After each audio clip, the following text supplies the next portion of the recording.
Morgan, and I had finally taken the big step of moving in together into a charming little house in a quiet, picturesque town.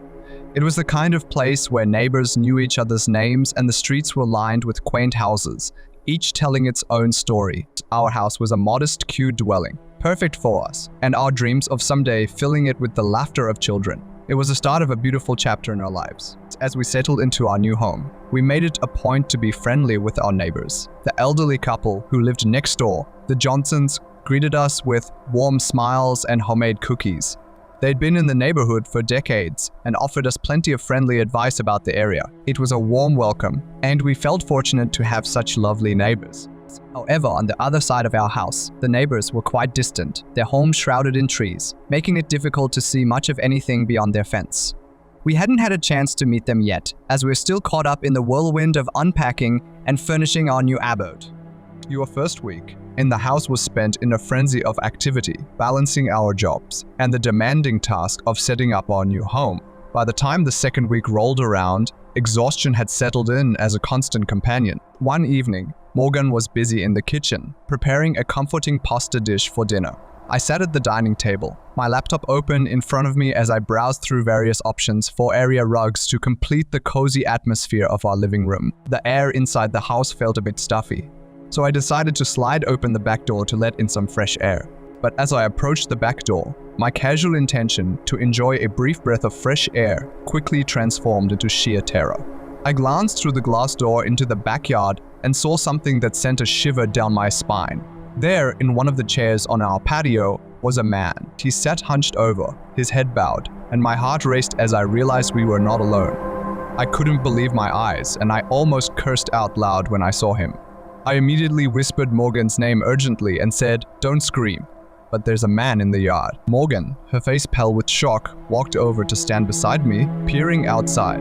Her gasp was all the confirmation I needed that she saw the intruder too. She clutched my arm, her grip tight as she whispered back, "What do we do?" I was torn between confronting this unexpected visitor and staying safe inside our home. Truth be told, I wasn't the burliest of individuals, and this man, even though he had his back to us, looked like he could easily overpower me. Morgan, her voice trembling, suggested, "Maybe you should knock on the glass and yell at him to leave." The backyard was vast, and the interior lights illuminated the yard just enough for us to see him. The fact that he hadn't left already meant he was aware of our presence. I hesitated for a moment, then steeled myself and decided to take action. "All right," I said, "I'll do it." With my heart pounding, I approached the glass door and knocked hard, calling out, "Hey, you need to get off our property." My voice quivered, but I tried to sound as authoritative as possible. The man slowly turned his head toward us, his face obscured by shadows. He had a disconcerting half smile on his face, almost like he found this situation amusing. He appeared to be in his 50s with a long, unkempt gray beard that reached his chest and tattoos covering his arms down to his wrists. He didn't move a muscle, just stared at us through the glass. It was then that he began to speak, his voice low and menacing, spewing vile, obscene words about Morgan that made my blood run cold. I knew we were in trouble. I shouted at him, "All right, I'm calling the police," and reached for my phone. I dialed 911 and explained the situation to the operator, desperately urging them to send help to our house. The man continued his disturbing tirade, and I held my phone to the glass so the operator could hear the horrifying threats he was making. The operator assured me that help was on the way, but each second felt like an eternity as we listened to this stranger's twisted words. Finally, the man fell silent.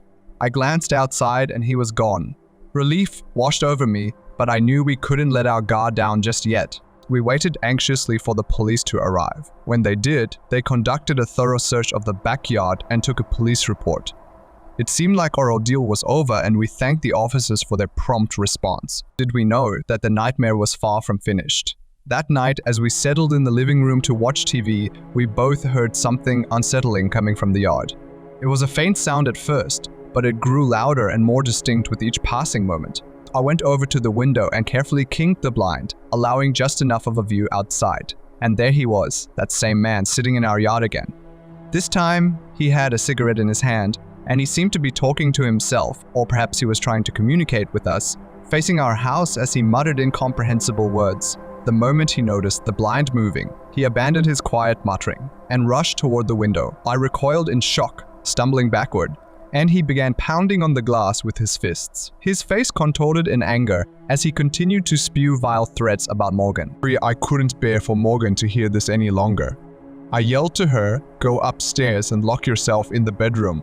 I'll handle this." She nodded, her eyes filled with fear, and quickly made her way upstairs. I turned to face the man outside the window. "I'm gonna call the police again," I shouted at him, hoping it would deter him. To my surprise, the pounding stopped abruptly, and he went eerily silent. I waited a few seconds, cautiously peering through the blind again. He was gone. I rushed upstairs to comfort Morgan, who was visibly shaken by the disturbing encounter. I assured her that he was gone for now, though deep down I couldn't shake the feeling that this ordeal was far from over. In the kitchen, I grabbed my phone and dialed 911 again, my fingers trembling as I recounted the terrifying events to the operator. My voice quivered as I begged them to send police to our address as soon as possible. The operator, recognizing the urgency, assured me that they were dispatching officers immediately. She was hanging up the phone. I waited anxiously. Time seemed to crawl as I stood in the dim-lit kitchen, the shadows outside the windows playing tricks on my mind. Every creak of the floorboards, every rustle of the leaves in the backyard, sent shivers down my spine. I couldn't shake the feeling that the man might return at any moment. This time, the police arrived much more swiftly. Their sirens pierced the night, and the flashing red and blue lights danced across our living room walls. I rushed to let them in, recounting the series of disturbing events that had unfolded over the past hours. But once again, the intruder had vanished into the night, leaving behind only traces of his unsettling presence. The officers took our statements, gathered evidence of the man's intrusion, and reassured us that they would continue to patrol the area throughout the night. Their presence was a comfort, but the unease lingered. The following day, determined to put an end to this ordeal, we decided to investigate further. We began by knocking on the doors of our neighbors, introducing ourselves to those we hadn't met yet, and cautiously broaching the topic of the unsettling man we had encountered. To our horror, we discovered something deeply unsettling. A couple of doors down from us, a family revealed that they knew the man we had described. He was infamous in the neighborhood for all the wrong reasons. He had a history of violence, having been arrested for beating his ex-wife, and his reputation was marred by ongoing struggles with substance abuse. As our neighbors shared their stories, our blood ran cold. They described him as dangerous and unpredictable, warning us to stay as far away from him as possible.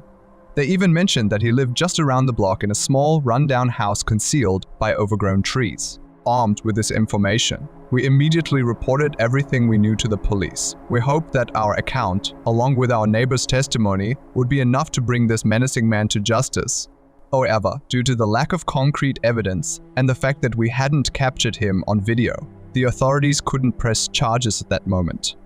Our hope was that the increased police presence in the neighborhood might discourage him from returning. In the weeks that followed, we remained on edge, constantly checking our surroundings and locking every door and window. We never knew if he still lived nearby or if he had decided to move on. Our once peaceful home now felt like a fortress, each creak of the floorboards a potential threat.